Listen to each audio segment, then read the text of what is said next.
What black community? It's a black environment with black women and black children in it. What's wrong with you? What's wrong with y'all? You niggas are crazy.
It's the one to see.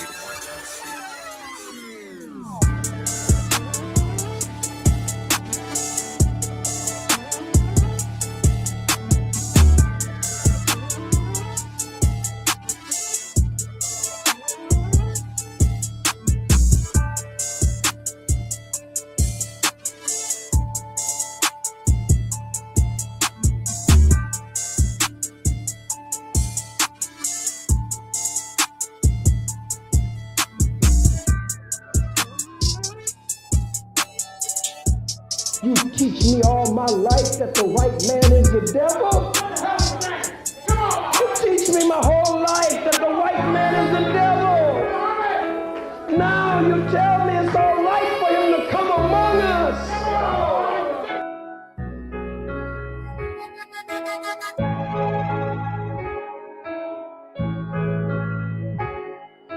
White, don't trust him.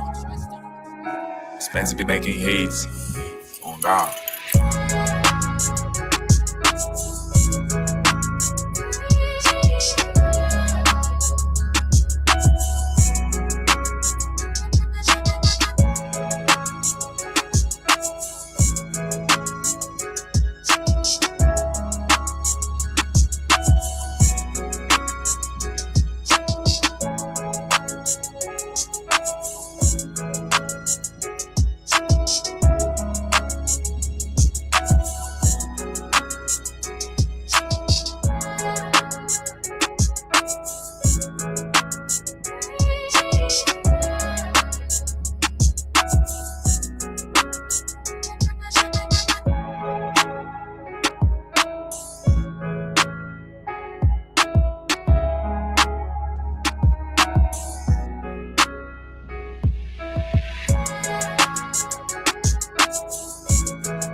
Mic check, mic check. Good morning, good morning.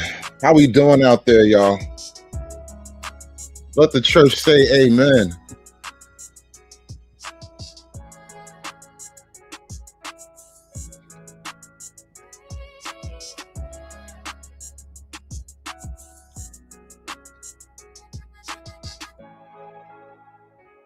Can we get a like, people? Can we get a like? How's my audio? Can I get a 1 in the chat? How is my audio? Can we proceed with today's show? Are we up and ready to go?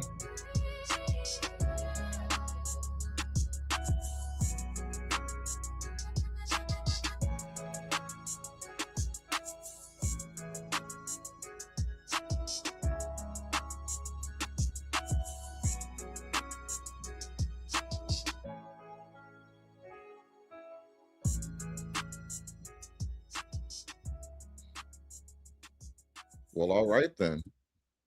Let the diaspora wars continue. You know, ever since Black America say, hey, you know what? I'm going to let y'all handle y'all business. We out of it. Leave us alone. We resting. We chilling. Other groups for a long time always told us that we make everything about race, you know, why we just don't want to work hard and anything that they like to say about us. But now, since the Trump administration is on a lot of them, and a lot of them was really fooled into believing what they actually said or anything them folks say to you, right? And I definitely won't get into that. But I want you to listen to what this woman says because she's not pleased with Black America at all. Let's check this. Well, ma'am, let me address something you said that just before we get into our community. You said you really didn't have no problem with them, you know, deporting criminals, but you didn't think that all that was going to happen. Well, see, this is the problem. You immigrate to a country and don't understand the dynamic of white supremacy. When they say, oh, we just want to deport criminals, we're not going to do anybody else, it's just the criminals. And people in your community say, yeah, that's great. You know, get the criminals out. But here's the thing. If you understand white supremacy, if you're not them, you're considered a criminal. If you're not European, you're not white American, they look at you as a criminal. Your skin is your sin to them. You don't have their skin. It don't matter if they tell you you can check white on a piece of paper. They don't treat you like white folks. So you see them rounding up white people? Do you see them even putting white American citizens in any detention centers? No, not at all. They let you know you're not white. You'll never be white, no matter what it is. You're not them. And the folly in your community is that some of you actually really believe that you're white. That's like silly, funny, and sad at the same time to watch that, actually, especially as watching as a Black American. Some of y'all in your community really thought that you could believe MAGA in them. You didn't like read the play. You didn't see that they are afraid of a white minority country. And then, so the first one they're going to target is you guys more than anything else. Because they know on average you have about 3 children. That's way more than what white women having. And even more than us as Black Americans. So yeah, they was going to target y'all. Oh, yes, they was. And a lot of you voted for it. And then now, since you're in this trouble, where's the Black Americans? Black Lives Matter. Like, why it always got to be us? Notice, when we got issues going on, we're not saying, where are the Latinos? Where's the Asians? Where's the Native Americans? Why aren't you speaking up? Notice we just get out there and get it out the mud. Trayvon Martin, did we call for anybody? What about Michael Brown? Did we say, where's the Latinos? Freddie Gray, did we say, where's the Asians? Sandra Bland, did we say, where's the Arabs? Why aren't they speaking up? What George Floyd, did we say about, hey, why aren't the white people speaking up? No, Black America have been fighting white supremacy from way back when to even till today. And we never said, where's this group? Where's that group? Because we never had no groups to call. See, y'all got a privilege that we never had. Y'all had Black America for a long time coming to your aid. We never had no group coming to our aid to the point that we didn't have to fight anything, just hide behind them. We never had that ability. Even black immigrants too. Black America will come to their rescue and say, hey, you can't be treating another brother or sister like that. And they got arrogant too. And then now, so they on the hot seat. Now they like, oh, where's Black America? You guys not coming out and support us like George Floyd. Like, no. Then you want to disrespect us at the same time. Some of you have a lot of anti-black racism, like black folks did you anything. We didn't do anything in your homeland. The fact is, you're going to have to get out there and you're going to have to take the same risk we took. You're going to have to go to jail. You may have to get beat up. And some of you may have to go 6 feet under. That is the cost for freedom. But a lot of you don't want to sacrifice that. You don't want to take those sacrifices. You want us to get out there and sacrifice our body, our freedom, and everything else for you. And we cannot do that because we need to be here to support we want to be just like y'all, taking care of our business, worrying about what we got going on, and making sure our kids are good. Now, this has been a rant from Philip Scott from the I think it's called like the Phil Advise show, something. Obviously, he's a progressive, pro-black, former Pan-African. But as you can tell, the threads of Pan-Africanism are beginning to fray. The bonds of blackness are beginning to break. And I'm here for it. I've been here for it for a couple of years, all right? I was on the Bernard Riley show. It had to be like 4 years ago by now. And I remember, because I used to pitch concepts to him for the Saturday shows we would do. And I think I was one of the first people to really make this diaspora war like a subject matter in Black YouTube.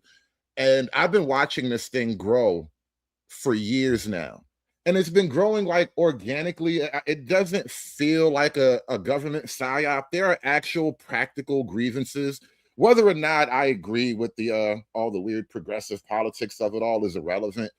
The split is real. And everybody can see there's a problem. I am currently asking for a ceasefire. I'm asking for a ceasefire between the Somalis and the African Americans. Please. We got something bigger going on right now. This is a divide. Shut up, girl. There will be no ceasefire. Stop hiding your Somali forehead, all right? Take that scarf off and show off your Somali forehead. I am currently asking for a ceasefire.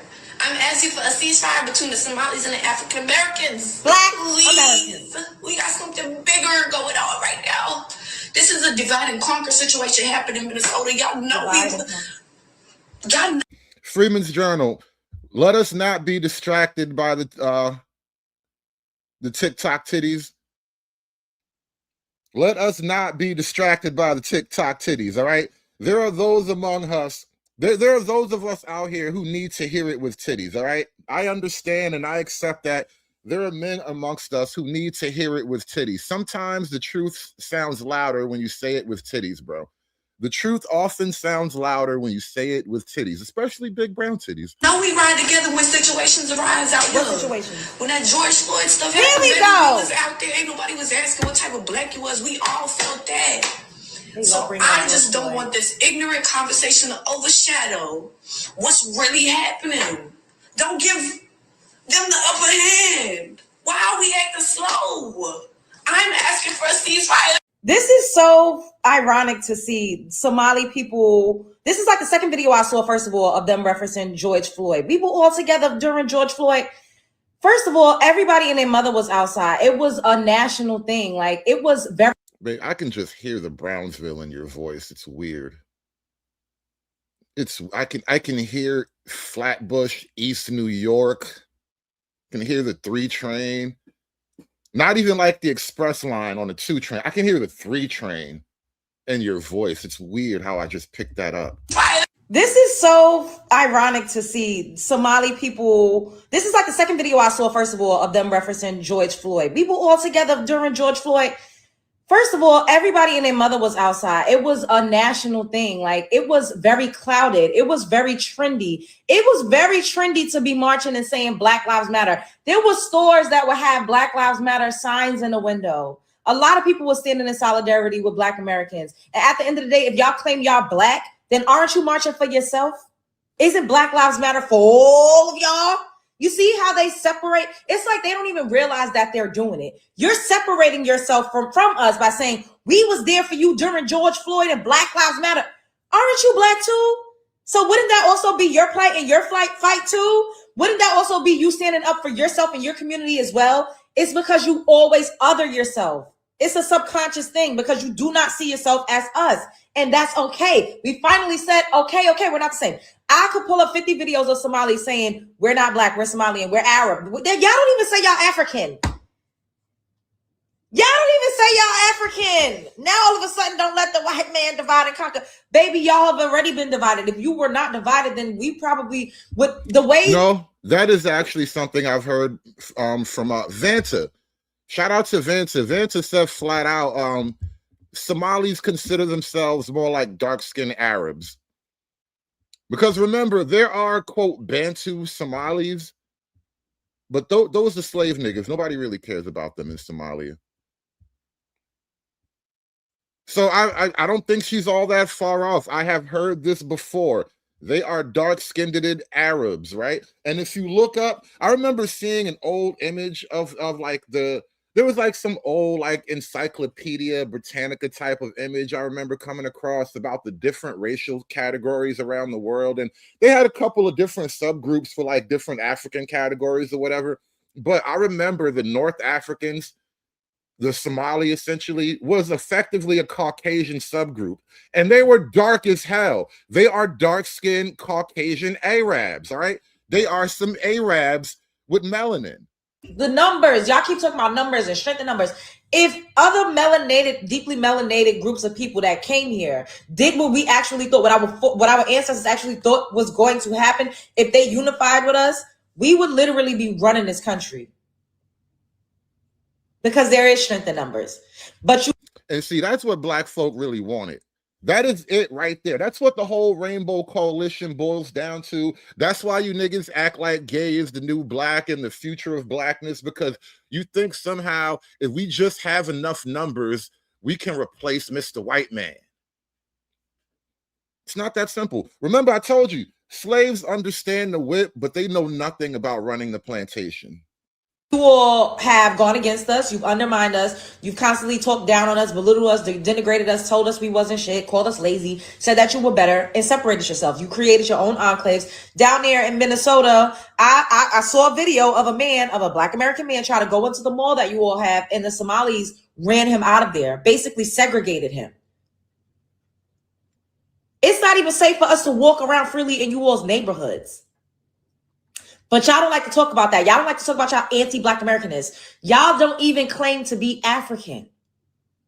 But now that it's convenient and y'all just don't want.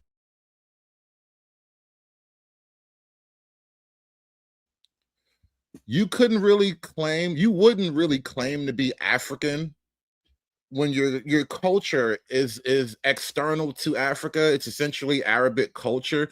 And your cultural practice for, hundreds, thousands of years maybe, has been to prey upon and trade in Black Africans. You are part of the Bantu slave trade.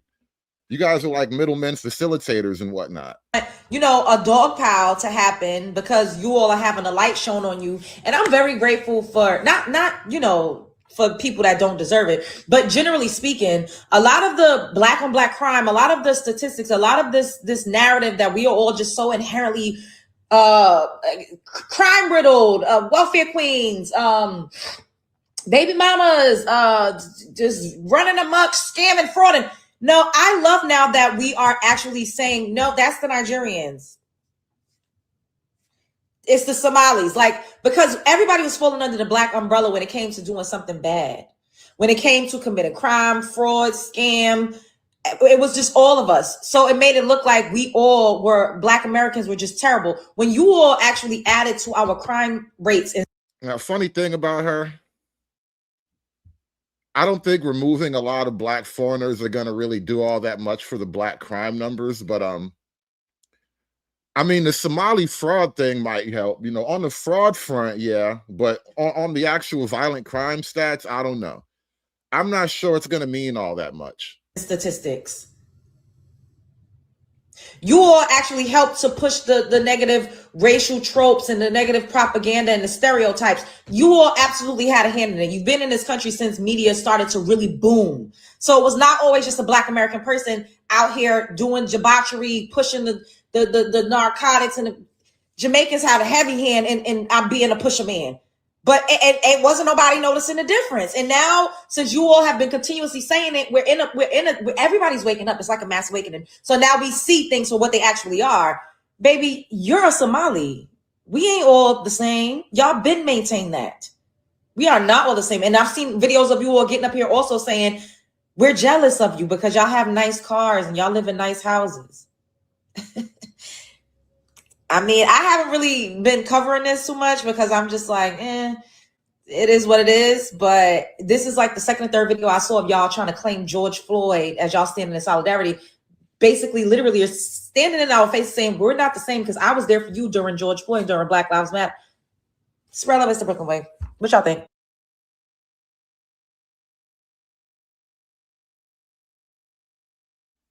And the diaspora wars rage on.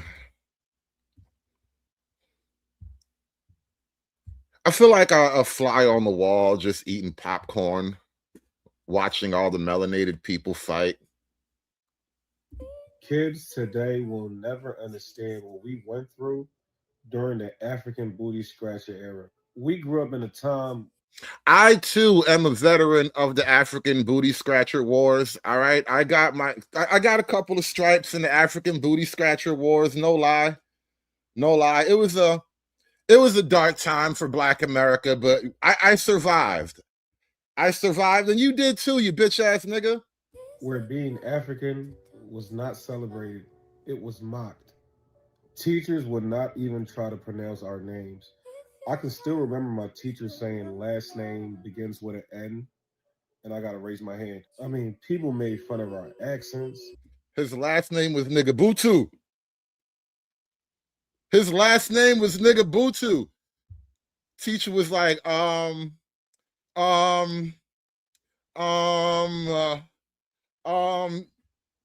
if your last name starts with an N, raise your hand. And little Nigga Butu put his hand up. And being told you smell like fish was not for the weak. Our skin, our clothes, our culture, I mean, everything that made us who we are was a punchline. I know I'm speaking about a lot of our childhoods, but people don't realize how much that shaped us. This made some of us hide where we were from just so we can feel accepted. It made some people shrink themselves. You hear how this nigga is crying to Black Americans the way Black Americans cried to the white man? Isn't this a weird turn of events? This is why I said we need to just own and embrace our number 2 colonizer status, bro. Because if you own it, everybody will fall in line. That's the thing. See, in American culture, our civil rights movement, it's been like Black folk trying to encourage the white man to be nicer to us and be nicer to all the other non-white people. And what has that got in Black America? Now, all of your traditional Black neighborhoods are disappearing now. All your Black kids have to learn a second language to flip burgers and cook fries. I'm just saying, we didn't give racism its proper chance, is all I'm saying now. Just to survive school, it created a silence in us. Not because we didn't love our roots, but because we were tired of trying to defend them every single day. We didn't hate being African, we were just exhausted. And now look at the world today. Afro beats is global now. Remember when Black Panther came out? I hate Afro beats, and Black Panther was not that great of a movie. I'm sorry, it has to be said. All right, Cartman on South Park, he made me understand it's okay to be Black and say that. The Black Panther movie, it wasn't all that. All right, it was all right. It was all right. It wasn't all that. It wasn't Avengers. It wasn't Endgame. Everybody wearing dashikis and everybody doing the Wakanda forever. Now we're living in a world where our culture, our slang, our fashion, that's all being celebrated now. And let me make this very clear. You see this shit? Bitter about that. See this shit? Afro Beats is on the radio for a little while, and all of these niggas with dashikis think I'm him. You got a whole continent of niggas talking about I'm him. Look at me. Look at me. I am him now. You hear my music. You hear Afro Beats, right? This means I am him now. Oh no. We love seeing Africa shine. We want our continent to be celebrated. We want our people to be seen for their beauty, their brilliance, their creativity. Two things can be true. We just haven't forgotten. We remember the jokes. We remember the shame they try to put on us. Yo, you know what's so crazy? Yo, what about SCI? He says Black Panther got disrespected by every woman in his life. Not only did he get disrespected by every woman in his life, those bitches couldn't wait till he was dead so they could wear that nigga suit, bro. Soon as that nigga died, they started rocking his shit, wearing his gold chain. I'm the Panther now. Oh my God. Oh man, I wanted that watery Mexican to beat the shit out of Shuri so bad. I was happy watching her get her ass whipped in a Black Panther suit. That's not your suit, girl. That is not your costume. No, oh man, he really get just the whole Black Panther movie was every woman in his life. Like, I'm gonna do what the fuck I want. And then the nigga died and they stole his gold chain. Oh my God, it was so disrespectful. Oh, we remember when the media only showed the poorest part of Africa while portraying America as perfect, rich, and superior. They controlled the narrative and we paid the price for it. So when people wonder why older African kids walk around today with pride, it's because we survived an era that tried to make us hate ourselves. And we lived long enough to see the world finally realize what we always knew. Africa was always rich in blessings. The world just needed time to catch up. I don't know who needed to hear this, but if you gotta reintroduce yourself to the world today, then go right ahead. My name is Yusuf Jai.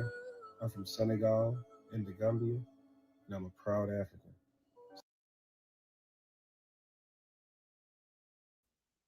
Allow me to reintroduce myself. I'm an African. Dun, dun, dun. Dun, dun, dun.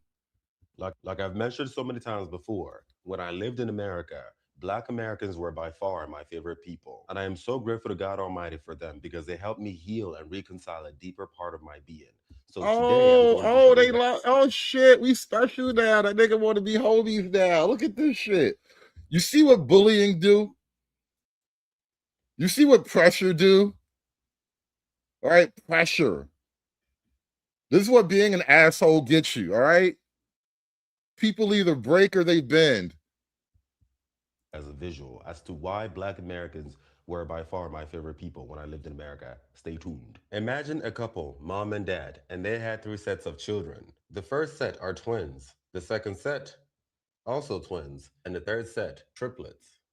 The first set of twins represent children born to mom and dad that have desirable qualities. The second set of twins born to mom and dad are children that have meh qualities. These are qualities that are not so great, they're not so bad, they're just manageable. And Wait, is he trying to break down the genetic friendship relationship between Africans and African Americans? Well, Black America? With like some type of Mendel chart? Are we getting genetic? the last set of children, the triplets born to mom and dad, are children who have undesirable qualities. Now, mom and dad in this context represents Uncle Sam. The first set of twins, these are citizens with desirable qualities as noted by Uncle Sam. These are white people. The first twin in this category, aka white people, are the white people who benefit so heavily from Uncle Sam pedestalizing them. They are the biggest beneficiary of white supremacy. They are also the biggest beneficiary of white privilege or Western privilege. And they also wish to someday grow up to be just like mommy and daddy, aka Uncle Sam. The second group of white people, these are white people who understand that Uncle Sam pedestalizes them And they have the opportunity to also benefit from white supremacy, white privilege, and Western privilege. However, they also see that mom and dad are narcissistic as shit, meaning that mommy and daddy doesn't really care about them. It's all about image. You know what? It occurs to me, I don't know if I like how this foreigner is talking about our white folks. I don't really know if I like how this foreigner, he's trying to use whole math to talk shit about our white folk. Mommy and daddy, they just want to look good to the outsiders. So they only we're allowed to talk shit about these white people. Rebel in their own way, while still appreciating the fact that they are beneficiaries of a system that was not created by them. And the way these guys oftentimes rebel is by not dancing to the tune of capitalism. And a lot of times these people have careers in humanitarian fields or social work, which usually is geared towards helping their siblings. So let's call these guys white people 1 and white people 2. The second set of twins, these are the non-black people of color who benefit from their proximity to whiteness. This nigga really think he gonna tell us about these white people? You really think you gonna tell us about these white people? AKA the Latinos and the Asians, even the biracial people, chair. These are the non-black people of color who naturally benefit from their proximity to whiteness without even trying, just simply because of the way they look. And these are the non-black people of color who do so much to try to be white so that mommy and daddy can like them even more. And mommy and daddy rewards them with crumbs by calling them model minority, and their pussies get wet. These ones really don't give a shit. They're just born into it. It is what it is. Let's call these guys non-black people of color 1, and these guys non-black people of color 2. Now, the final but not the least, you guessed it. These are black people. These represent black people who recognize that mommy and daddy are not checking for them. So they say, fuck you too, bitch. Shit, you're not checking for me anyway, so fuck you too. So as a result of not getting love and support from mommy and daddy, their potential lag. And they sit with their pain and perpetuate their pain to suffering. And this is what outsiders see and judge them for it, without realizing that they are in pain. These are mostly Black Americans and a few Caribbeans and Africans that people deem as nuisance. These are the black people that recognize that mommy and daddy are definitely not checking for them. However, they think that if they pray hard enough and kiss enough ass and dance so desperately to the rhythm of capitalism and prove so hard to mommy and daddy that they're not like these other ghetto ass black people, maybe, just maybe, mommy and daddy could give them crumbs just like these people. Or maybe in their dreams, they'll be upgraded to these people. I would like to take a moment to hear a word from our Ugandan ally. And well, guys, if I could still show you around, here is the biggest, gayest man in the world. Wow. So gay. So gay. Most people who fall in this category are Africans and a few Black Americans and Caribbeans, but mostly Africans. Now, I clocked out from this bullshit because I'm way too lazy to kiss ass, because no, bitch. So when I clocked out, these guys seemed familiar. I was in pain, I was burning, I was hot. I had a whole lot of privileged ass motherfuckers talk shit about my pain, simply because they did not understand what it meant to be the reject. But oh, he definitely gay. The nigga, he had hot, burning pains. That nigga gay, nigga gay, nigga gay, nigga gay, nigga gay. That nigga anus was inflamed. I felt safe with these people because they understood my pain. It was similar to theirs. Right, his anus was inflamed and he felt comfortable and safe in Black America. His anus was, it was soothing to his anus when he got around Black folk who understood the pain of an inflamed rectum. It's really weird, but all right. If that's your story, bro, if that's what happened to you. And they provided me with a safe space because we understood each other's frequency. They were my home away from home, but I was still in pain. Then eventually, after I cooled the fuck down, chair, I eventually realized that there's a third group of Black people who are persevering, showing a great deal of resilience, and making a name for themselves in spite of whatever the fuck mommy and daddy has to say. They were doing it in their own way, in simplicity and humility, without love, without support. And sometimes the only love and support that we're getting was coming from white people, number 2, the ones who are utilizing their privilege to help out their siblings, knowing damn well that it would cost them a great deal of privilege because mommy and daddy would not approve. Yet they still did it anyway, because fuck it. And because I lived in America, most people in this category were Black Americans. A few Africans and Caribbeans here and there, but not enough. God damn. You know what? Deacon Dave. Listen, when I the very first time I unironically call somebody a butt puppet, it's gonna be all your fault. Whatever happens after that is gonna be all you. I hope you can like bear the burden of that responsibility. But just know the countdown has begun.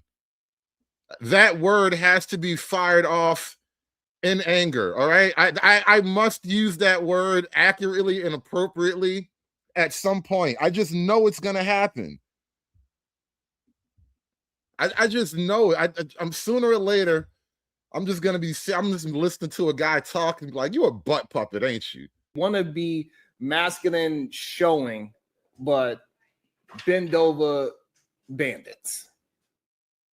So, Black Americans were the first group of Black people that I observed unplug from fuck shit, just like I did. Black Americans were also the first group of Black people that I saw leaning into their pain in spite of what the majority or the word had to say, because fuck it. Black Americans were also the first group of Black people who humanized me while I was in pain. And Black Americans were the first group of Black people that I saw utilize their pain and pave way for themselves, by themselves, in spite of the heavy ridicule from the outside world. Carmen, you got to keep up. New terminology drops really quickly. I don't know what else to tell you. New terminology drops really quickly. There are butt puppets among us, all right? That's all I can tell you. Beware, there are butt puppets among us. Some of them look just like this guy right here. And on top of that, I, an African-born man, I am also a beneficiary of the Black American privilege because of their ancestors' sacrifice. And for that, I am grateful. And I know, I am very, very aware that this is something that a lot of people do not understand because a lot of people don't know what it feels like to be the bottom of the barrel, to be the reject, and having to navigate through that without kissing ass. Because somehow, somewhere inside of your soul, you might not be aware of it, but you recognize yourself and you believe in yourself. You might not necessarily be aware of it, but there's something deep inside your soul that says to not conform to bullshit because you are enough in body, mind, and spirit. Show me how you have been able to navigate through a similar experience. Until then, respect.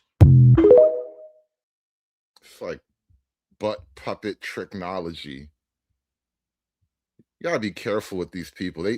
The butt puppet technology is like mentally, it draws you in with all this weird, emotional, comforting, seductive type of shit. But again, it's all butt puppetry. There's another famous butt puppet. Let's be clear, man. When somebody dropped the line that Africans sold Africans, best believe they trying to justify a anti-Black history in a way that gives receipts for your oppression and don't allow for you to challenge it. Africans selling Africans to slavery is an empirical attempt to erase how white folks uniquely benefited from enslaving Black people. And nowhere in the world do we try to justify violence or suffering of a people by saying, well, these people kill each other, so why can't nobody else do it? Today, we're dissecting the complicity myth. You know, the complicity myth, the viral, persuasive way of saying that Black people are equally responsible for engaging in the Atlantic slave trade. Now, he would like us to believe that the African part of the transatlantic slave trade is not true, which is almost like saying that the white man just stumbled onto Africa. He like walked off his big boat and just started plucking niggas off the trees like peaches and apples and shit. Just harvesting niggas.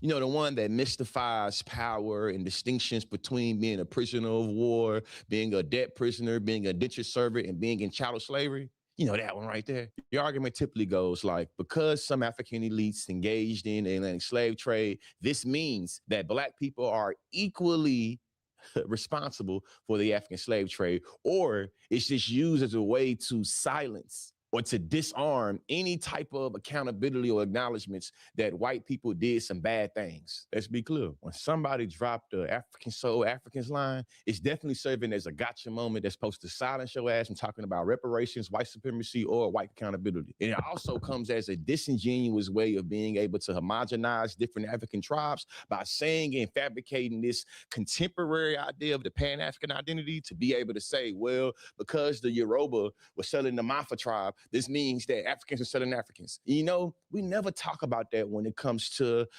Germany invading Poland. We don't say white people invaded white people. We see them as being two different sovereign nations, and we see it as being different tribes and identities. But somehow when it comes to black folks doing black folks, it's always a way to say, black folks did it to each other, so why are you mad about this? Or you should do something about first how black folks do it to each other before you even address how other people do it to black people. And it's just like, bro, what the heck are you talking about? This is what it looked like. It looks like white people telling black people to shut the hell up because Africans sold Africans into slavery. What it looks like is black Republicans trying to save their masses from responsibility or criticism and saying you can't get mad at masses because your own people sold your own people. I mean, bruh, why we gotta let the Africans off the hook? How come only white people got to be guilty for slavery? It is kind of a weird thing to do. Like, somehow the beginning of the chain don't count. And this complicity myth, we're always able to take the way that Europeans are complicit in waging violence against each other and oppressing each other, and we don't see it as white on white crime. We don't see it as white people killing white people. For World War I and World War II, we normalize the way in which white folks fuck up white folks, and we never use it as justification to say, well, you can't be mad at these people fucking over white people. You can't be mad at these people messing over white people because white folks are killing and oppressing each other, and we don't see it as are complicit in waging violence against each other and massive because your own people sold your own people. And this complicity myth. Oh, the complicity myth. It was a complicity myth. I thought he said something else too. We're always able to take the way that Europeans are complicit in waging violence against each other and oppressing each other, and we don't see it as white on white crime. We don't see it as white people killing white people. For World War I and World War II, we normalize the way in which white folks fuck up white folks, and we never use it as justification to say, well, you can't be mad at these people fucking over white people. You can't be mad at these people messing over white people, because white people mess up people too. Huey P. Newton said that power is the ability to define the phenomenon and make it act in a desired manner. And the phenomenon we're getting in today is the complicity myth, man. The complicity myth that you see all in these viral videos, that you see in the half-baked history rooms, that you see in the pseudo-lectual comment sections of the Facebook pages, all the various ways to try to disarm black people when it comes to white supremacy, accountability, and reparations, man. What this means for us is black.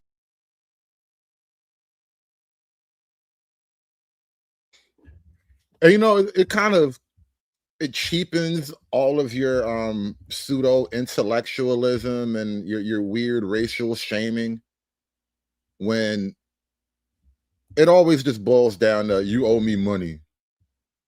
Like, a nigga will make any kind of argument when he feel like you owe me money. Because you notice all of the people that got smoked for us, you know, last couple of weeks we've been getting inundated with bogus ass attacks from a lot of Baltimore people. The op capital. You know what I'm saying? I seen a live the other night with Blockhead Bay. Y'all know who I'm talking about. Turtlehead Bay. Turtlehead Bay. He did like a 3-hour broadcast with what's his name? Hotep Drewski. The light skin Roland Martin. They did like a 3-hour joint just talking about me and light skin Roland Martin. You know what I'm saying? And they got multiple videos going up with this stuff. You know what I mean? And what's his name? Hotep Drewski. The light skin Roland Martin. Call that nigga Hotep Drewski. Look at this shit. Look, listen. Pan Africa is over, bro. Once niggas start roasting you to death on the internet, it's a wrap. Your movement is cooked now, bro. You niggas are becoming a punchline. And I've been calling it out for, I mean, not calling it out, but I've been watching it for years. I've been seeing it coming, and like, it was sort of an unstoppable thing. There were just too many cracks in the foundation. You know, the Rainbow Coalition thing, it only holds up when white people are like really, really, really an overt bad guy. And you need a lot of like media coercion also to make that work. And now, because of the internet, there are other realities that must be contended with. And a lot of people are noticing that, you know, whatever may have happened with white people once upon a time, right here, right now, they are not necessarily the main bad guy in the story. They did like a 3-hour joint just talking about me and Dwan B. That's crazy. You know what I'm saying? And they got multiple videos going up with this stuff, you know what I mean? And so, you know, we've been seeing that a lot lately, but you notice that these people, they don't have nothing to say about the Frank Za news. Oh no. They don't make no videos talking about this type of shit. You know what I'm saying? And obviously, this is somebody who's super viral. You know what I'm saying? His mic is loud. His mic is on right now. Right. And they mad at Frank, boy, I tell you. They mad at Frank. Because Frank called these niggas out. No bullshit. I ain't even mad at Frank. I like Frank Zanu, but you know, Frank remind you niggas that you look stupid. Saying all of the things that we say is the reason for delineation. And Americans in this country are the only groups, they have no power. And y'all don't got no smoke for that. But y'all got an issue with us because, you know, we just want to embrace our own culture that we created. Telling you, boy, they mad.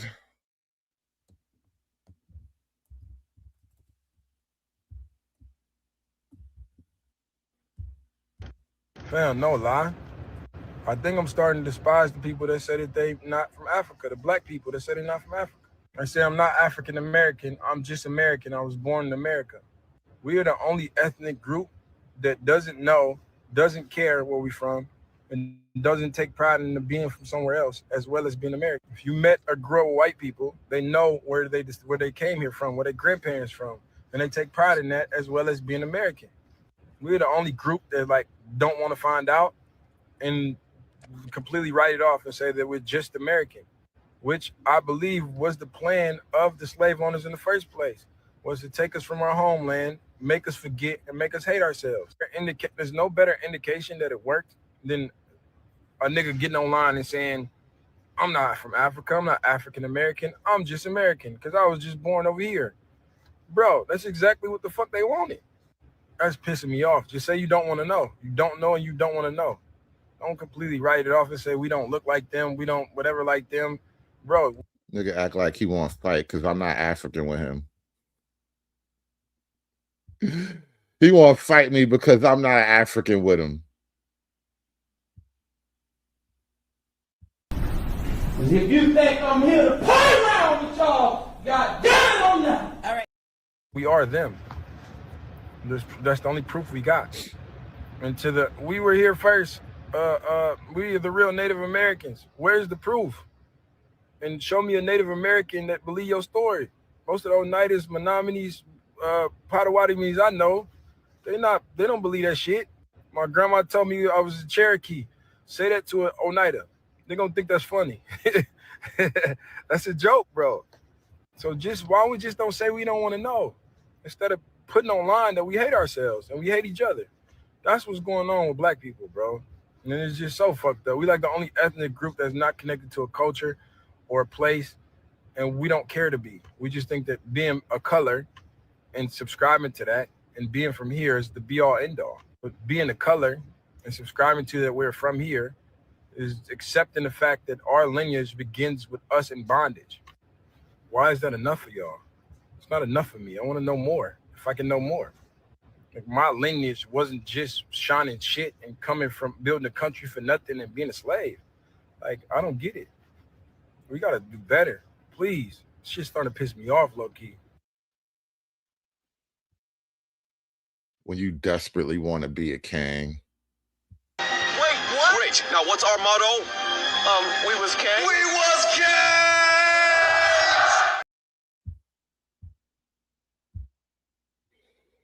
And see, this black identity thing, it's been like a huge issue ever since, you know, the early 1900s when it first started to hit the shores of America.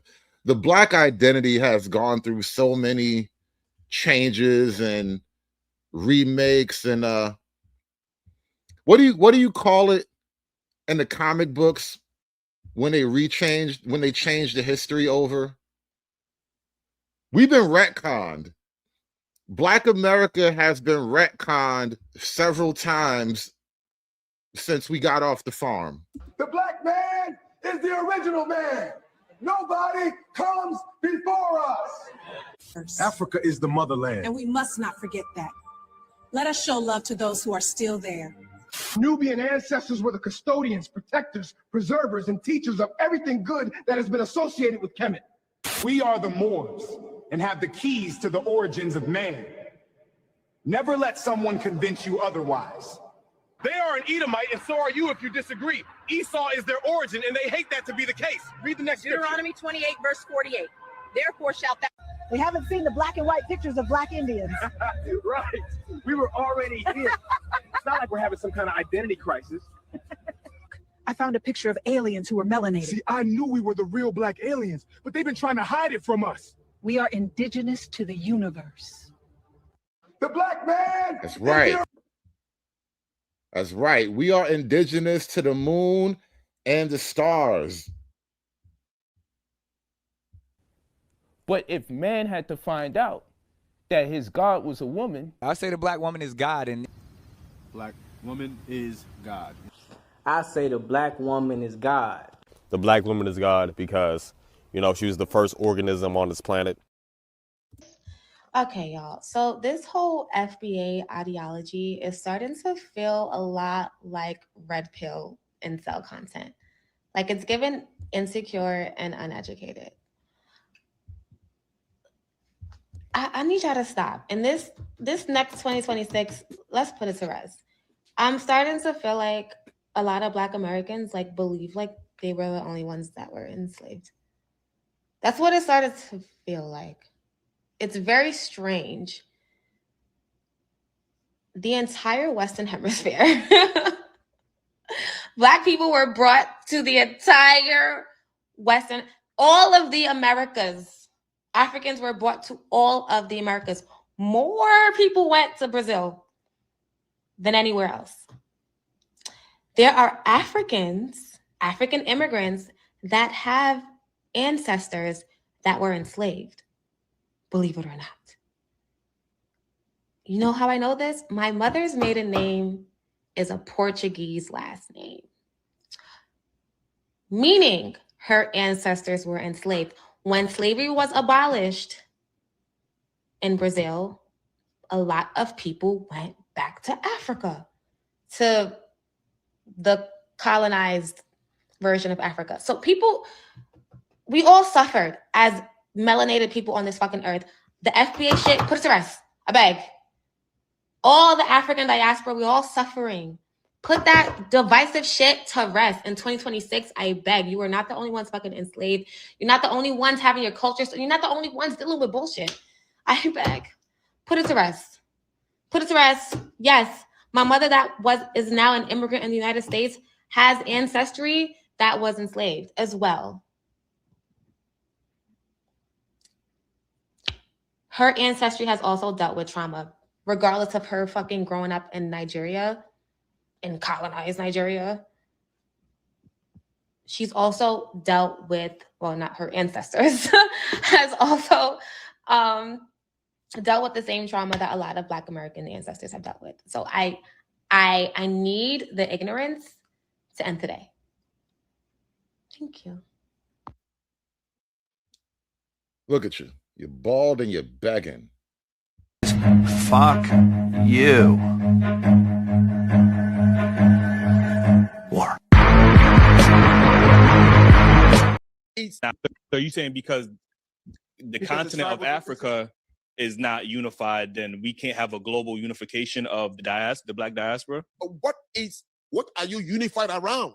That's something we could build. What is the purpose of Pan-Africanism if you're saying that unity is impossible? Well, you said it as if I believe in Pan-Africanism. Now, this is probably the most important exchange that Frank Zanu had when he went over to talk to what's his Dave Anderson and the Daily Wrap-Up crew.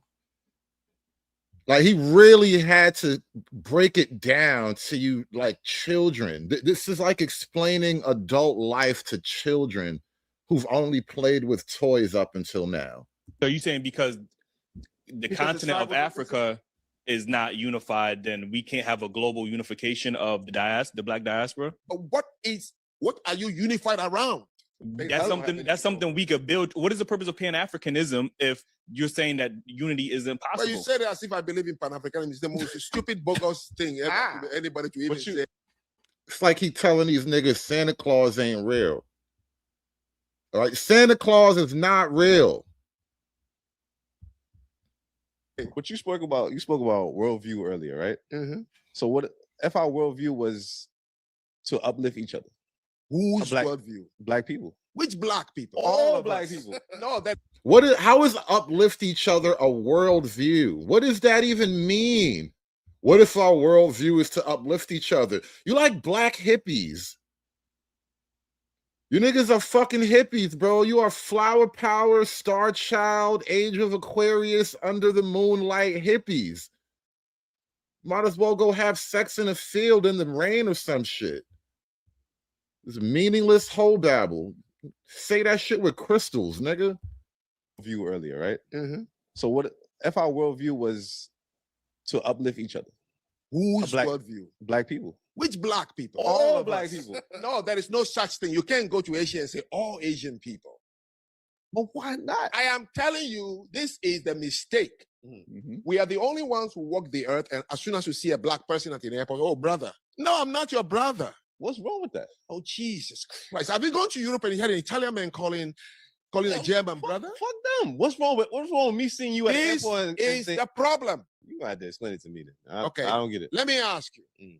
Let me tell you something. Like I said, the story of this is an adult explaining things to children. I mean, and Frank definitely has many years on this young guy right here. So it is an actual just, age gap, experience versus youth type of thing. But Dave Anderson ain't no young black man. He's an older dude. You should know better. And he had an Italian man calling a German brother. Fuck them. What's wrong with me seeing you at the airport? This is the problem. You got to explain it to me then. Okay. I don't get it. Let me ask you. Let me tell you something. The story of Chaka the Zulu. Chaka Zulu. What was he famous for before they killed him? Tormenting fellow black tribes in that region. Okay. So that's the man you're going to unite with? No. Okay. I'm just telling you. We think that skin color makes you and me the same. We're not. I am from a small tribe called the Ajak tribe in Benin. Benin is only 6.5 million people with over 40 tribes. When I say tribe, I mean the language is like French and Chinese. I don't have anything in common with the 49 other people in my country. Nothing in common. They speak a different language. They have a different God, a different religion, different food, different forms of wear and culture, traditions, and customs. We were forced, carved and say, remain here. He's not my brother.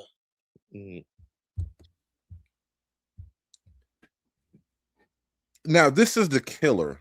This really is the silver bullet, lethal headshot to the Pan-African argument. Not only is an older, worldly, experienced, educated African professional gentleman explaining to him that even within the context of his own so-called country, There are dozens of other many cultures that are completely alien to him. And he is a countryman to these people who are completely alien to him. And you know why these people are completely alien to him? Because every single border on the African continent was originally drawn by white Europeans. Meaning the white Europeans put a line on the map and said that all of you niggas within this square that we imagined are the same niggas. Meaning, get this, hold on, this is the part that's fucking hilarious. Meaning that the original concept of Pan-Africanism was started by actual colonizing white supremacy.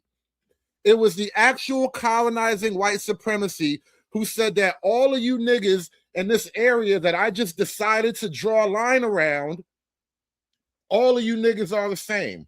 So the Hutus and the Tutsis and the Ugabes and the you know the nigga Butus and the Kishimapes and all you tribes of niggas are the exact same nigga because I'm white and I'm right.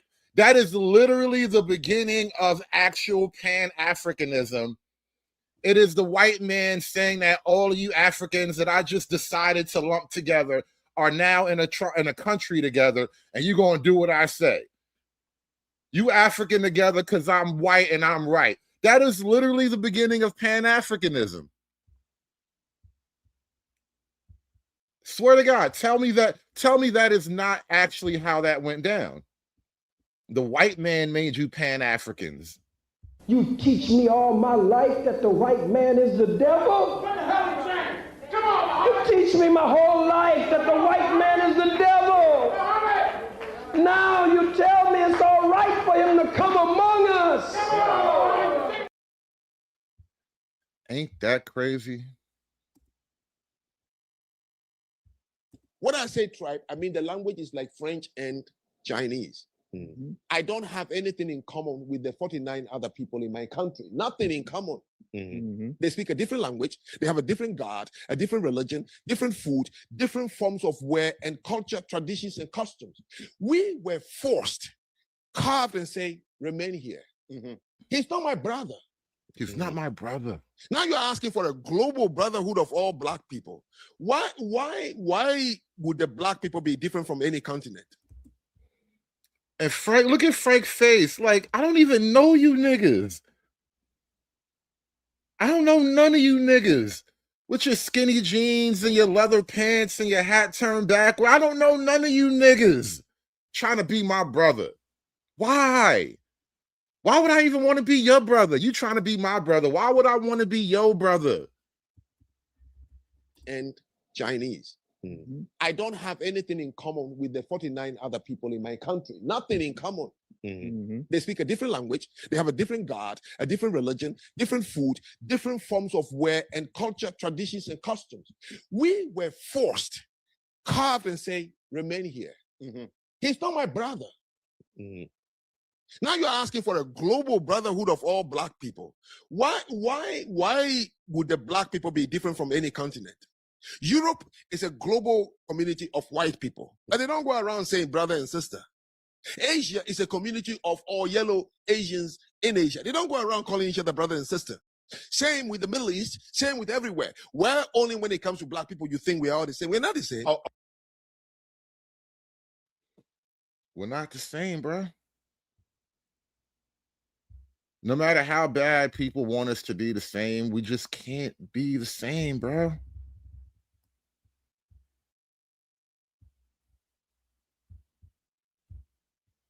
The biggest fear is, as Black Americans are delineating, and America as a country is doing the same thing. They're coming after us. Donald Trump got elected. Immigrants are scared. So now Black Americans are doing their own thing. At the time, we're hoping that they would be standing up for us, you know, being part of our coalition. But yeah, and that's the problem. We don't know what to do now. Yeah, because we told people, they kept telling us, well, you FBS don't work hard. You don't work. We came over with $2 and we were this, and y'all need to learn from us. It got real bad. And people got very arrogant and even Jamaicans, they still do it. They still tell us, oh, don't come to Jamaica. Oh, don't do this. You are entitled. And y'all were telling us all of this stuff about how hard you work and how lazy we were. And we said, okay, well, handle your business then. And now people don't like it. And you know, can I say something? Do you know, I think that's why a lot of immigrants are running for office. There's a lot of Somalis in Minnesota, the New York mayor, because I think they're scared now since that, you know, the current political system in America, and maybe Black Americans are not as supportive anymore. So they feel like they have to fight for themselves. They have to have a presence, or else it's over for immigrants here. Yeah, and that ain't working because they ain't getting elected.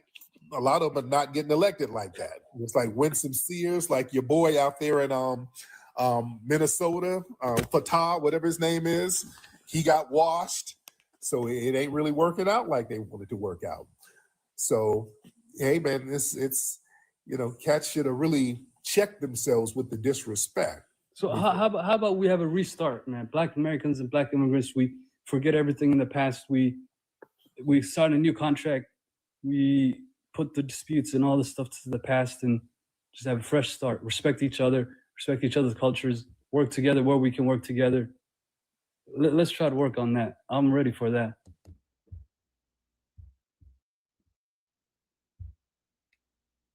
He wants peace now.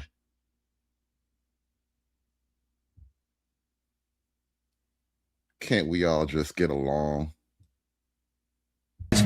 Fuck you. War. Matter of fact, I'm gonna tell a white man on him right now. I'm snitching on that nigga personally right now. This makes Jim Crow look like Jim Eagle. Well, the thing is, man, it's going to have to start back in the homeland. It has to start there because a lot of people bring over the same tribalistic disposition that they had over there. They bring it over here and they look at us as just another tribal group. And that's not going to work. We've been upholding global Black unity, and we've been pretty much doing it by our damn selves. So it's time for these other groups to start standing on business over in the homeland, making sure some of that tribal nonsense has stopped. And then people can come to the table and say, hey, let's get out and, you know, let's break bread. Chocolate Bunny wants to know who Jim Eagle is. Jim Eagle is Jim Crow's 2025 descendant. He's here to put some respect on his ancestor's name. Shout out to Jim Eagle, y'all. Jim Eagle is also the church's mascot. This makes Jim Crow look like Jim Eagle.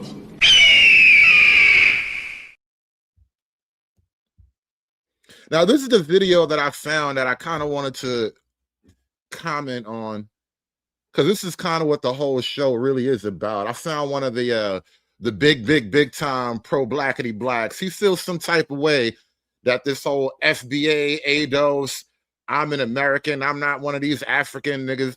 He feels some type of way about this whole movement. Let's hit that like button, y'all. Throw a dollar in the hat, man. Let's get to it. Every now and then I come across a video where someone would explain why they're leaving Pan-Africanism, or how they used to be a Pan-African, and now there's something else. Usually it's some sort of ethno-nationalistic something. Maybe they moved over to be Hebrew Israelite, or maybe they moved to be a Muslim, or any old manner of things, little groups that they attach themselves to, you know, as they journey through life, right? Trying to figure out who they want to be. But let me make something clear to anybody who makes videos thinking that they're going to hurt Pan-Africanism by making videos trying to explain why they left Pan-Africanism, as to advertise why you also should leave Pan-Africanism. Which, by the way, Pan-Africanism is another way to say Black unity. So if you say you left Pan-Africanism, you're saying you're leaving Black unity. It's that simple. We don't need a bunch of extra words, all right? We don't need a bunch of extra words. If you left Pan-Africanism, you left Black unity. Nigga, you in your shower?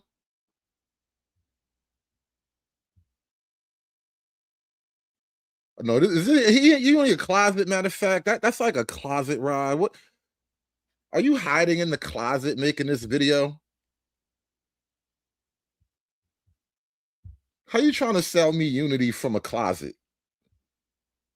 What's going on here? How are you trying to sell me unity from a teeny tiny room? You say he had Planet Fitness.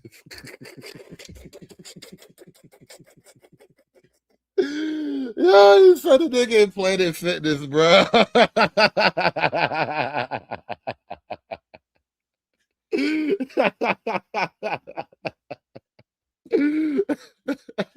I just realized, like, what is that metal bar up there? Where are you filming this from? Dude just had to find a quiet spot anywhere to shame you niggas for not being pro-black enough. And the reason why you left Pan-Africanism is because you weren't strong enough. You see, Pan-Africanism and unity requires strength to hold on to your brothers and sisters during hard times. You niggas ain't strong enough. You're supposed to hold on to your brothers and sisters, man. You gotta cling to the melanin. You got to cling to the melanin, right? Now is not the time to get weak in the melanin. Now is the time where you stand strong in your melanin. Wait, what? Wait, now what's our motto? We was Kang. We was Pan-Africanism by making videos trying to explain why they left Pan-Africanism as to advertise why you also should leave Pan-Africanism, which, by the way, Pan-Africanism is another way to say Black unity.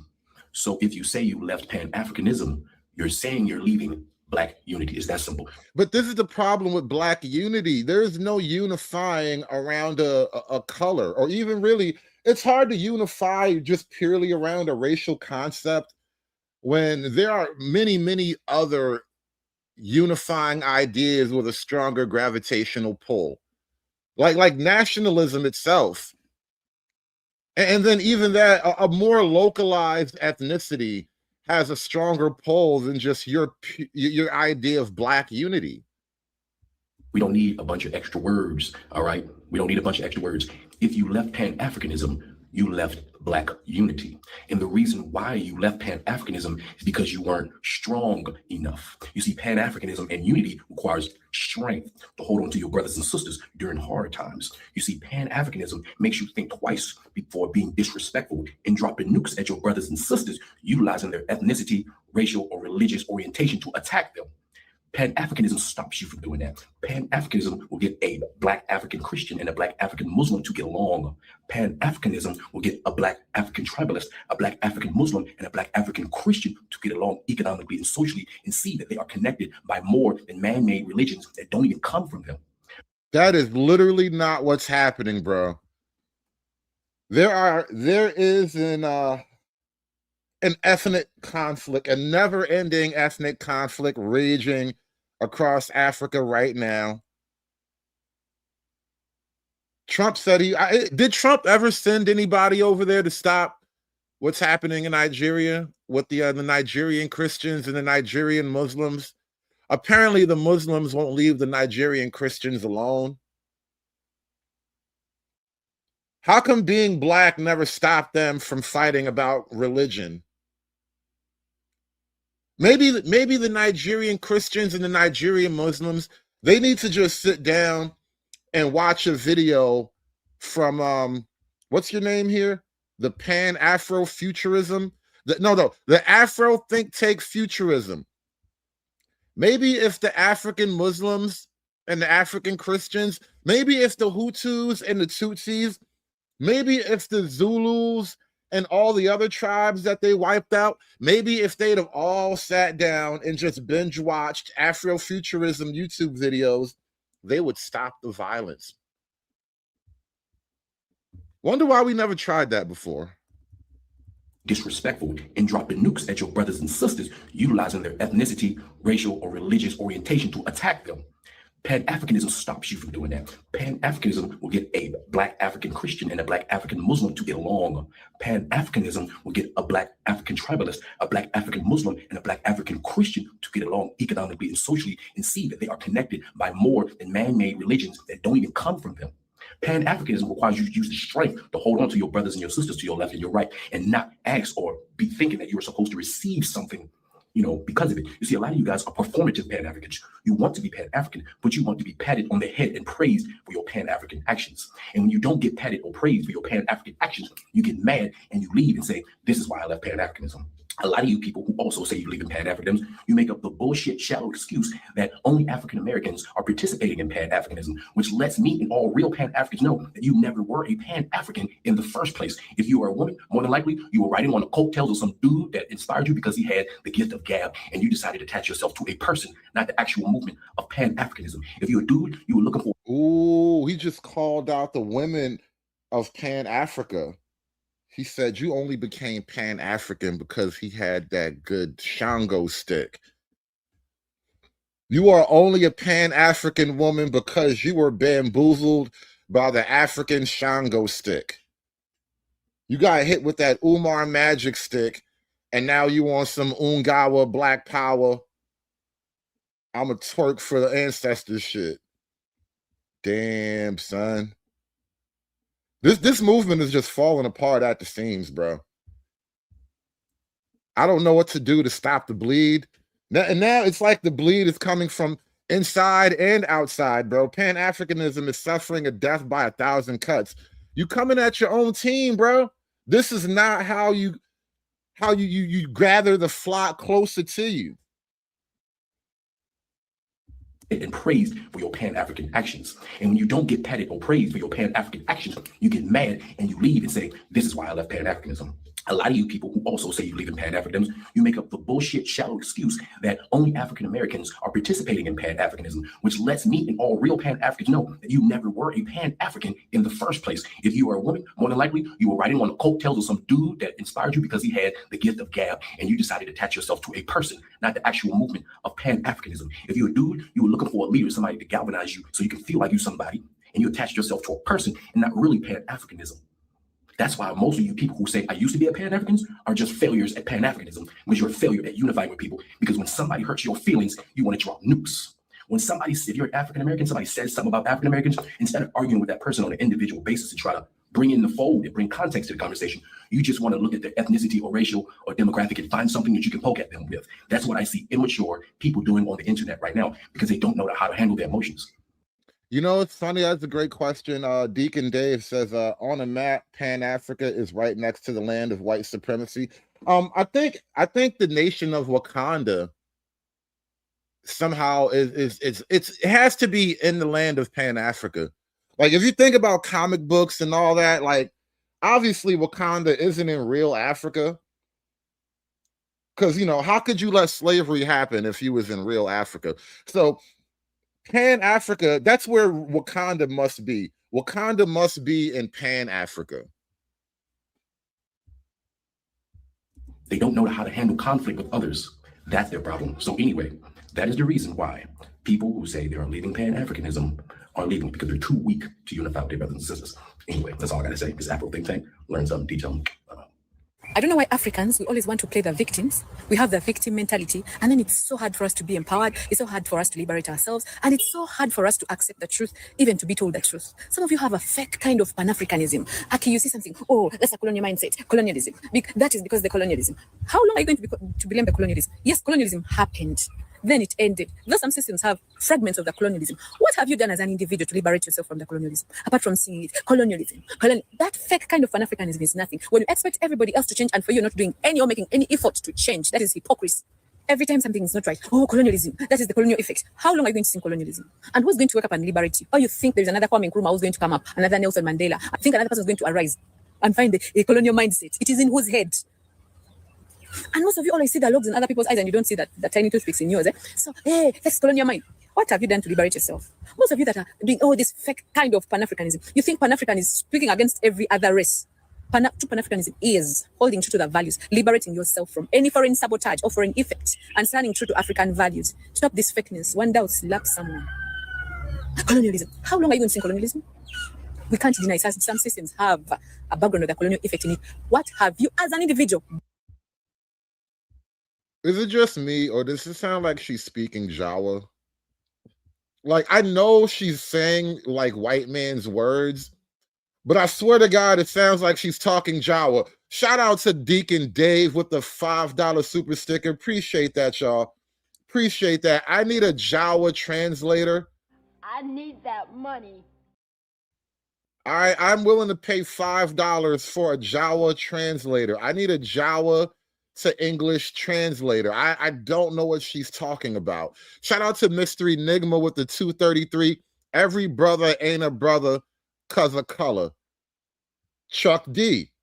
Big facts, y'all. You teach me all my life that the white man is the devil? What the hell is that? Come on, you teach me my whole life that the white man is the devil. Now you tell me it's all right for him to come among us. Shout out to Little Rock with the $2. Proud FDMG graduate. Yeah, that's what the Afrofuturist guy, he sounds like he went to Umar school. All right, more Jawa talk. Let me skip her a little bit. Let me see. I'm gonna get away from her. Is there another Jawa we can listen to? Okay, great. This is a message to the fake Pan-Africanists, to those who wave the Pan-African flag only when it benefits their ego. Why this nigga sound like a mob boss, bro? Is this like the Pan-African hitman? Is this nigga gonna get me? Is you gonna get me? Why did he look like a Pan-African thug?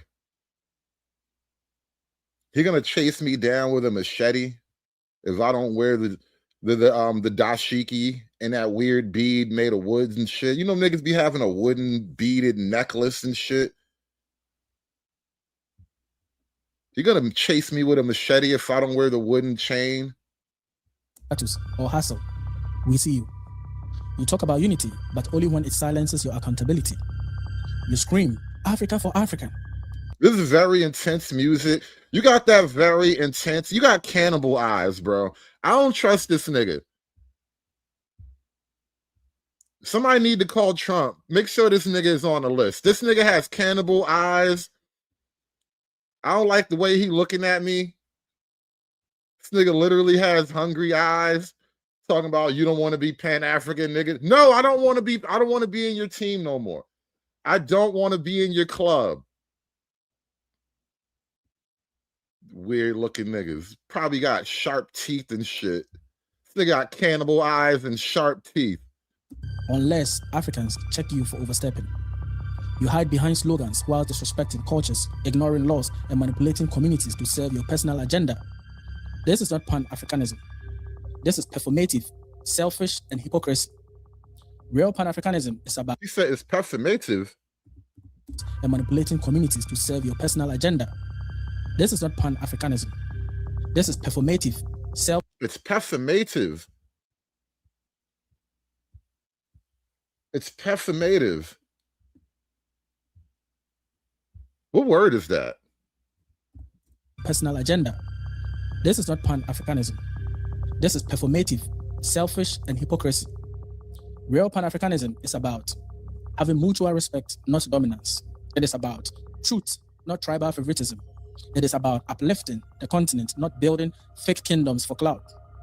If you can't honor the sovereignty of another African nation, if you dismiss laws and customs to justify your own recklessness, if you cry unity only when you are being called out, then you are not for the people, you are for yourself.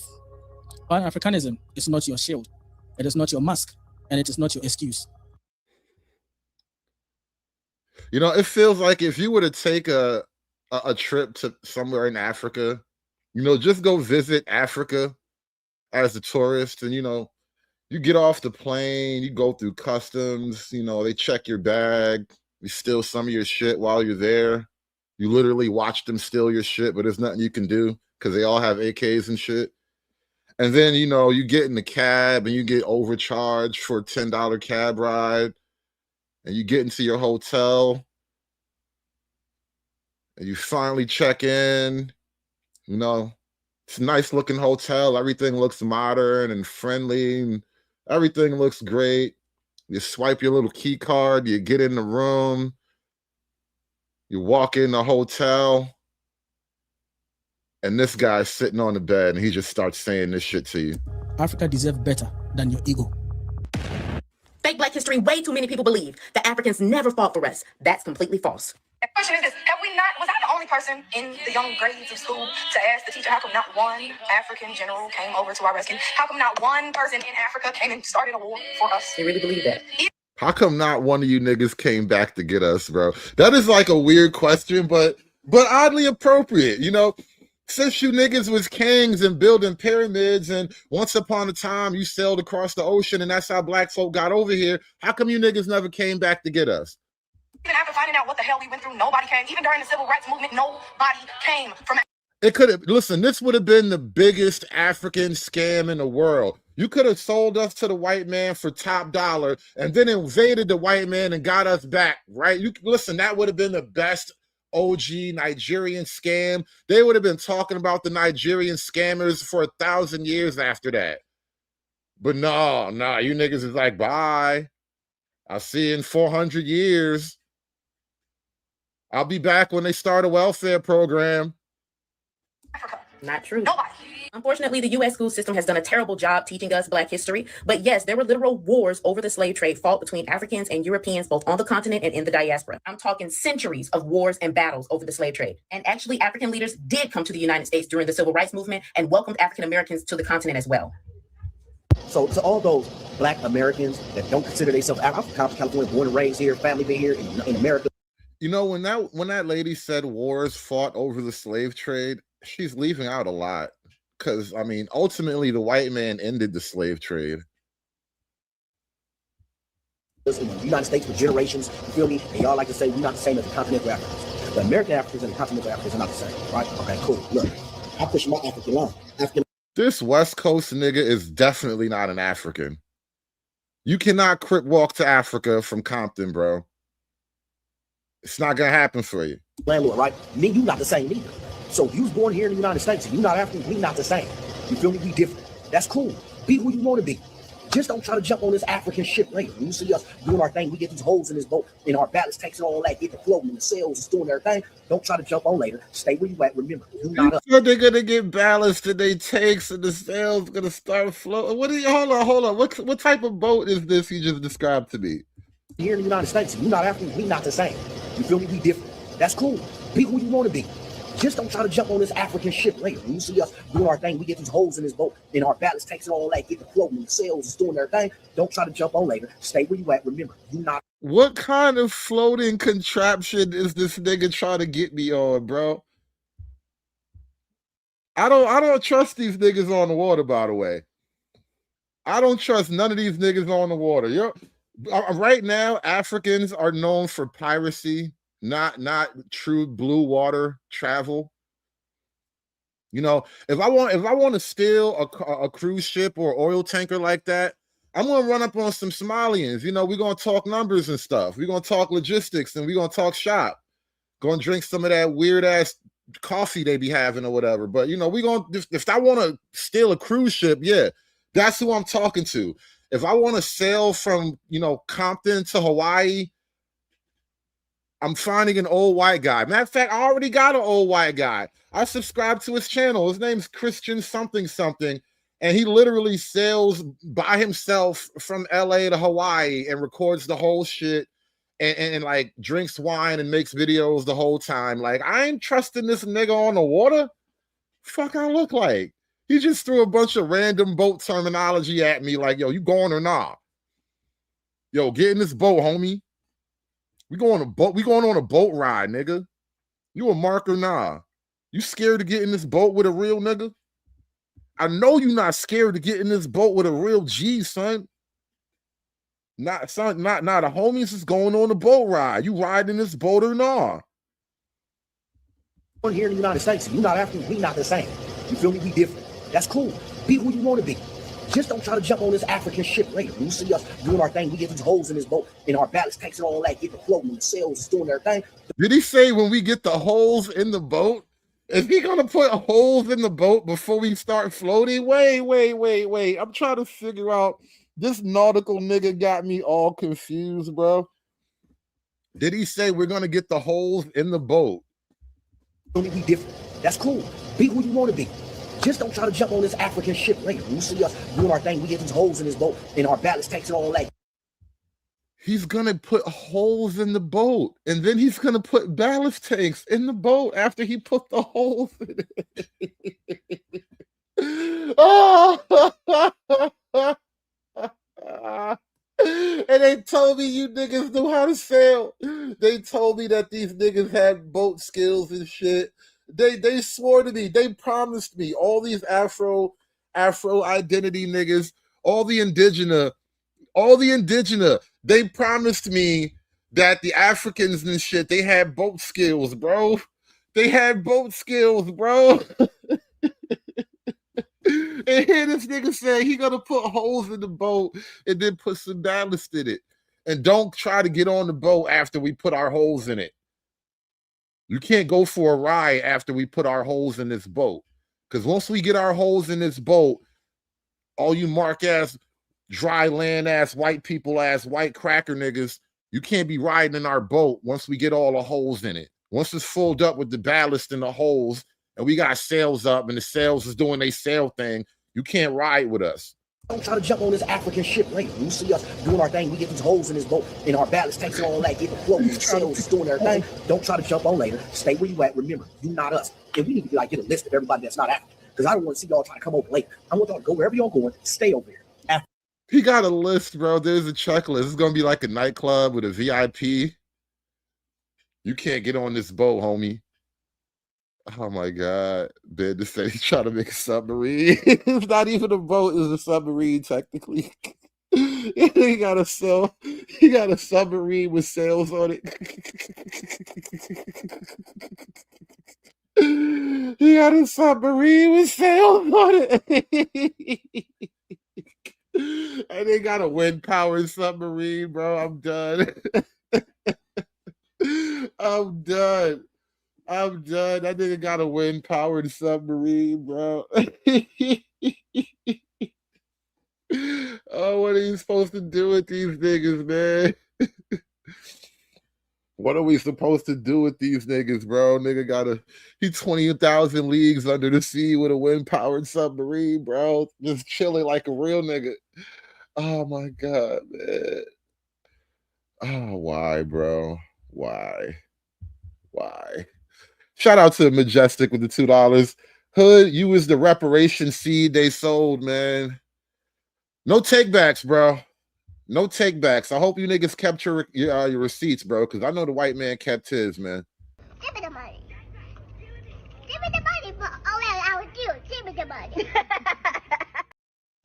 Pan-Africanism has been around a long time before Afrocentricity. We said the first Pan-African conference was in 1900. Just because we've got achieved Pan-Africanism today doesn't mean it's not achievable. That sounds like maybe you've got some confusion with the American capitalist system of everything is instant. You know, instant coffee, instant this, instant replay. Freedom is not instant. It is an eternal struggle. Therefore, from 1900... Therefore, from 1900 up until now, and I began by showing you that it started when we were first interrupted. Do you think that the Africans who were put into slavery were not fighting for Africa? They didn't fight. They waited until Afrocentricity? No. The struggle continues. Afrocentrism... They were fighting each other so they could sell each other. Bro, what are you trying to tell me? You see, back in the 70s, you could have went to a college and you'd have told that shit. Yeah, because see, the Africans, they were living in Eden. The Garden of Eden was Africa before the white man crawled out of the Caucasus Mountains since he wanted to be on his Eucubian technology and he enslaved people. You could have said all of that shit back then. But now, like, I can just watch videos of African people in Africa buying and selling other Africans. You know, I made a joke a long time ago about, like, you know, getting me a 6-pack of Guatemalans, you know, in case you need some cheap labor or whatnot. But I literally seen a 3-pack of African children for sale, bro. Nigga opened up a bag and there was 3 kids in there. Like puppies, bro. I've seen a 3-pack for sale. And they had bundles, bro. They had bundles of them. Only a term. It doesn't give the content of the struggle. The struggle is always there. There's a scientific law. Wherever there's oppression, there is resistance. Even if you cannot detect it with the naked eye, there is resistance.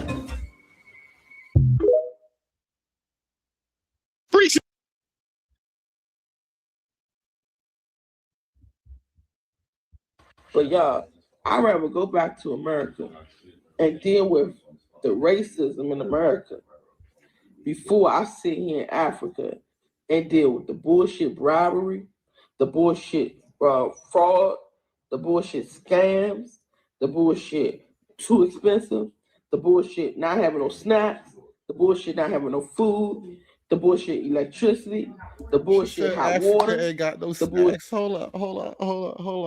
Africa ain't got no snacks, y'all. Too expensive, the bullshit not having no snacks. Africa doesn't have one snack in the entire continent. Oh! You gotta fly 18 hours for a potato chip. Oh God, they don't have no snacks on the whole continent. She ain't got no nom noms. You left America, you ain't got no nom noms. Oh shit. That's terrible. Robbery, the bullshit fraud, the bullshit scams, the bullshit too expensive, the bullshit not having no snacks, the bullshit not having no food, the bullshit electricity, the bullshit hot water, the bullshit what's that shit called that be coming down? The bullshit animals and scorpions outside the house. It's big ass spiders. It's big ass lizards. Colorful lizards you ain't never seen before. All in the fucking room with you, sleeping with you. All the bullshit people trying to scam you when you go outside. So you missing America, ain't you? The white man done tamed all of his nature. See, over here in America, the animals are afraid of us. In Africa, you're low-key still in the food chain. That's really one like it's one of the undiscussed parts of being an African. But technically speaking, Africans are still in the food chain. Like when you're in America, when you're in a Western country, like we create the food chain, right? The food chain is one of those abstract concepts that are just a fundamental part of our existence as Western culture. We have stepped outside of the food chain. We now totally dominate the food chain from start to finish. But in Africa, you are in the food chain. Like, that's why there are no snacks in Africa. Like, bitch, you the snack. Lizards, colorful lizards you ain't never seen before. All in the fucking room with you, sleeping with you. All the bullshit people trying to scam you when you go outside thinking you rich. So they trying to get more money off of you. I'm really trying to wrap my head around this shit. I'm really trying to wrap my head around how are Americans coming to Africa and being happy.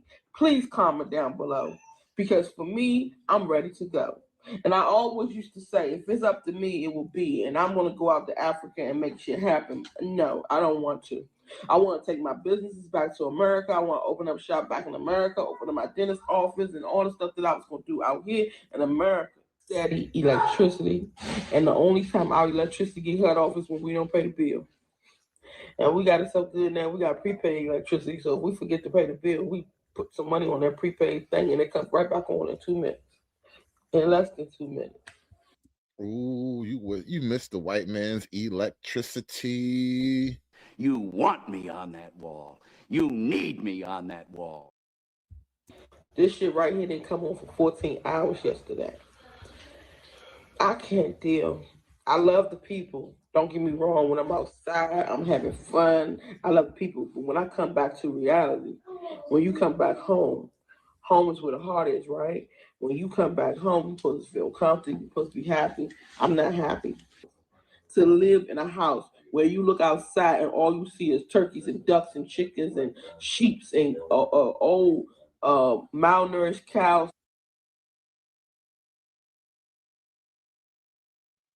Man, not the malnourished cows. Oh, man. You know, in America, you know, we tell fables about stuff like that. Damn, it's horrible. Shout out to Carmen with the 199. Thank you so much. US. Ain't nothing like living in America. None of these niggas have motion except for me. There has to be one real nigga left in America, in this damn country. Somebody had to do it. I am the chosen one. Somebody had to do it. Take control. Take control of your city. Everywhere a black person takes over an administration, a governance, a company, anything, you can look at all the BE companies where that were majority black run, right? Look at Itala Bank, look at VBS, look at the entire government, look at all municipalities, look at all provincial governments. You destroy. You destroy, you plunder, you steal, and you even romanticize the stealing. I'll never ever. Akekho umuntu ozongi-intimidate mina la emhlabeni ngeqiniso. Go to America and look at every municipality that is run by a black. Did she just click at me? Hold up. What level of Jawooks talk? She just clicked at me. I heard her say some word. She just clicked and popped at me. Where that were majority black run, right? Look at Itala Bank, look at VBS, look at the entire government, look at all municipalities, look at all provincial governments. You destroy. You destroy, you plunder, you steal, and you even romanticize the stealing. I'll never ever. Akekho umuntu ozongi-intimidate mina la emhlabeni ngeqiniso. There Go it to is. America and look at every municipality that is run by a black person. It's trash. It has been trash. Look at when the black people first took it over. What did it look like? Forget the race relations. Forget whether there was a right winger, a Hitler. Forget. Look at the condition of that infrastructure. Look at the joblessness or the employment status in relation to the population numbers at the time, because you must look at ratios. Don't say.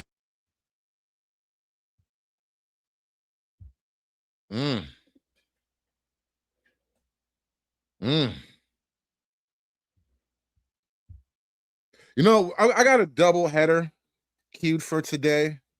We're gonna take a quick what do you call it? An intermission between shows, but we're gonna come back. I got a double header. I'm gonna sort of dovetail two ideas together before I got to go to work later tonight, and haven't been up here live streaming for a couple of days. I've been out doing some other shit, so I'm gonna give you guys a full day of this content here, but we're gonna fold these two ideas together because we're gonna talk about some immigration stuff in the meantime. Well, in the later hour, in the second act. So what I'm saying is sit tight. We're going to take a break in a few minutes, and I'm going to come right back with another entirely new show. Second verse, same as the first. Shout out to Toxic King with the 1999 coming from the deep, deep heart of darkness. And I said it from the start. This is advanced darkness. This is heart of darkness. This is the jungle drum. This is the fertility goddess of chaos.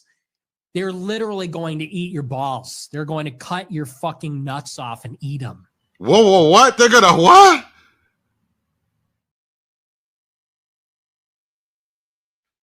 You're not ready for real Africa yet. We've been trying to warn y'all. Toxic King, we've been trying to warn them. They're not ready for real Africa yet. Smash that super chat button for me, y'all. Hulk! Smash!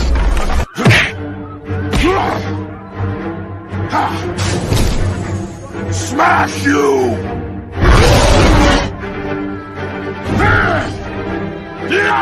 You make Hulk angry. You not like Hulk angry. Hulk no like fighting girls. So I've been in Ghana for like 4 days now, and this is my third time coming here. And I have one question, and I need somebody to answer this question right now. Why is everyone and everything so slow here? It's like something that takes 5 minutes somehow takes 35 minutes in Ghana. Like my first night out here, Ooh, girl. She must not heard about African time. She must not have heard about African time. You should have studied African time before you took a trip to Africa, because it was almost literally like going backwards in time. Because and listen, this is the thing about African time, right? I've been studying, right? See, in Africa, you don't manage time, and Africa time manages you.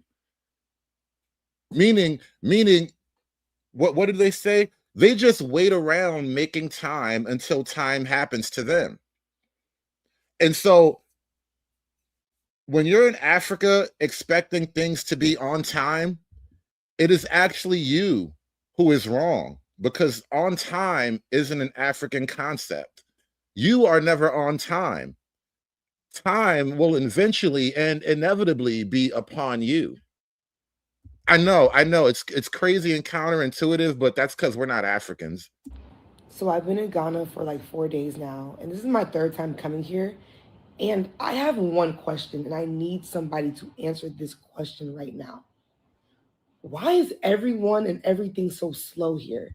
It's like something that takes 5 minutes somehow takes 35 minutes in Ghana. Like my first night out here, I went to a restaurant with my friends. There was only 2 tables. The table I was on and another a couple. And it took us 3 hours for them to take our food order, to bring the food, and to check us out. And we literally only ordered hookah and appetizers. The second day I was out here, I went to go get my nails done. These nails took 5 hours, y'all. There is nothing so special about these nails for it to take 5 hours. Another situation. 5-hour nails? Oh my God. You know what? Good thing that they're importing some Asians into Africa now. Wait till the Chinese ladies get to Ghana and they start opening up nail shops. That's all you need, right? That's all you really need. Let the Chinese start opening up some nail shops in Ghana. Maybe get some little Filipinos or whatever. 5 hours for your nails? I'm just saying, that's a lot. That's a whole hell of a lot. That's a lot of time. How many hands do you have? Like 5 hours for 10 fingers? 5 hours for 10 fingers. So what was that, like 30 minutes per finger?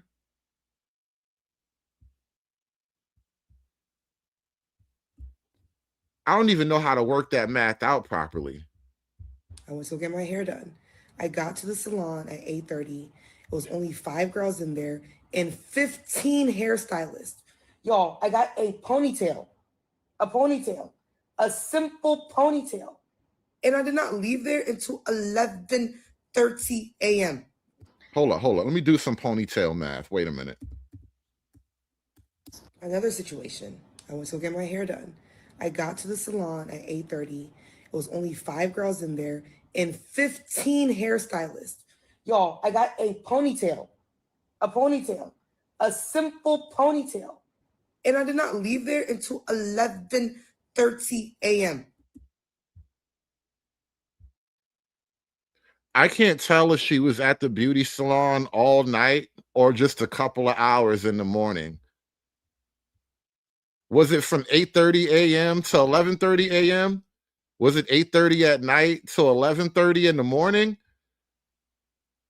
I think African time has consumed her too. She doesn't even know now. She has been overtaken by African time now. She can't even tell she's now trapped in African time herself. This is wild. You see what African time does to you? It literally just like it sucks you in. It really does. It's like a weird, timeless black hole. You just get sucked into the concept of African time, and you don't even understand how to properly communicate time anymore. Like when I'm listening to her talk, it's almost like time is suddenly timeless now. I don't even know what these numbers mean in relation to the story she's trying to tell me. That same night, I went to a restaurant with a friend again. We asked for a fork, y'all. It took the waiter 20 minutes to bring the fork. It took him so long that my friends had to start using my fork so we could start eating. Is this why the non-Westerners eat with their hands? Like, why didn't you just eat with your hands anyway? You're in Africa. I mean, it's not like they would have looked at you funny. Isn't that what they do in Africa?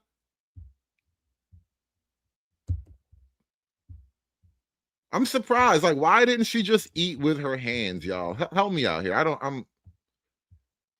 Anyway, maybe I'm missing something. It's like the people here move with zero urgency. It's like their life is a vacation. And it's like, as being an African, there's nothing relaxing about Africa. Like, move with some urgency. Why are y'all so...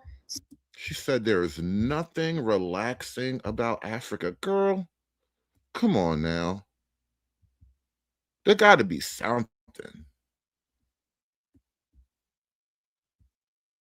There got to be something relaxed. Something. Come on now. There's nothing relaxing about the whole Africa. Damn. Girl. Damn. Slow. Yes, ma, please, ma. Yes, ma, please, ma. Oh, you'll ask them, hey, can you give me some water? Yes, please, ma. They'll go. It's like they went to the well to go and find the water, sanitize it, then bring it to you. Why is it taking you 30 minutes to bring me a bottle of water? Ghanaians across the world, I need y'all to let me know, why is everything in Ghana so slow?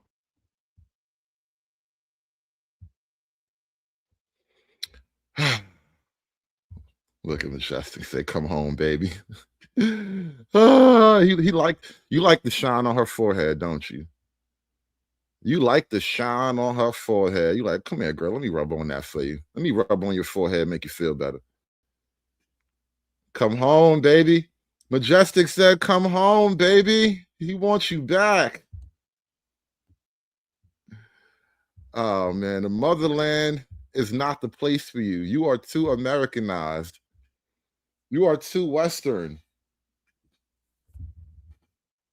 You need freedom fries and Second Amendment gunfire in the background. That the motherland is not mothering. The motherland is not motherlanding, y'all. It's a damn shame what happened to Pan Africa. I gotta tell you, man. I gotta tell you. When I was a kid, all I ever heard was great things about Pan Africa. I mean, there was that one time when they were like starving and they had flies on their face, and they had that one fat white lady trying to feed the children and all that. But outside of that, they must have bounced back really quickly from that, because now they're everywhere. But outside of that, I was hearing all these great, beautiful things about Pan Africa. And now, I turn on my internet, I get on the white man's internet, and all these Negroes are like, Africa, I'm not an African. I don't even like these Africans. And half the Africans are like, I don't like you niggas. We're the new Americans. We're here to take over. Somalia was promised to us 3,000 years ago in the King James Bible. Like, it's getting crazy out here in these internet streets, man. It's getting real crazy on these internet streets. I don't know what to tell you, man. It seems like the Pan-African dream is dead. The bridge is over. The bridge is over. What are we gonna do? I guess we just gotta be American now. I have to figure this out. The white man gonna force you niggas to choose. That's what's gonna happen. White man gonna force you niggas to choose. You want me on that wall. You need me on that wall. Somebody had to do it. I am the chosen one. Somebody had to do it. All right, take a break, y'all. We'll be back in about 30-ish minutes. We're gonna start up the next half, the second act. I gotta go make a store run. I will be back in a few. You guys, appreciate you coming through. Hit that like button for me on the way out. Shout out to all the supporters in the chat. Shout out to everybody who came through. Make sure you like the video. That is the number one thing I ask. Please like the video on the way out. And we will be back with the second act, y'all. We're the whites. Nobody ever cares if bad things happen to us anymore. And I want to understand white rage, and I'm white. Aspiring to be patriarchs like what white men have, that isn't freedom. That isn't going to help anybody. It's certainly not going to help black people. It's done. It's done. It's done. It's done.